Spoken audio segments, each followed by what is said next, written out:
फक्त महाराष्ट्राचेच नाही तर संपूर्ण देशाचे लक्ष ज्या निकालाकडे लागलेले होते त्या बीडचा निकाल अगदी शेवटी लागलेला आहे।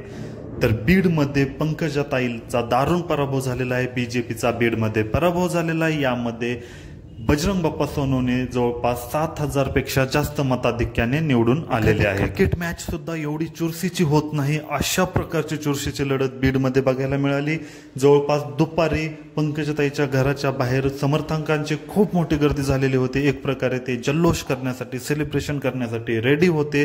त्यानंतर 5-6च्या दरम्यान बजरंग बाप्पा सोनवणेच्या कार्यकर्त्यांनी सेलिब्रेशन केलं आणि नंतर परत एक ट्विस्ट आला की निकाल राखून ठेवलाय असं सांगण्यात येत होतं आणि निकाल रात्री 12 ते 1च्या दरम्यान लागेल, परंतु त्या अगोदरच जवळपास 9 ते 9:30च्या आसपास निकाल लागलेला आहे आणि 7,000 पेक्षा अधिक मताने बजरंग बाप्पा सोनवणे निवडून आलेले आहेत। यावर आपण बरेचसे व्हिडिओ बनवणार आहोत, डिटेलमध्ये बघणार आहोत की कोणत्या मतदारसंघातून जास्त लीड भेटली, काय आहे सविस्तर माहिती बघणार आहोत। सध्या तर एवढं लक्षात ठेवा की पंकजाताईचा पराभव झालेला आहे आणि बजरंग बाप्पा सोनवणे निवडून आलेले आहेत।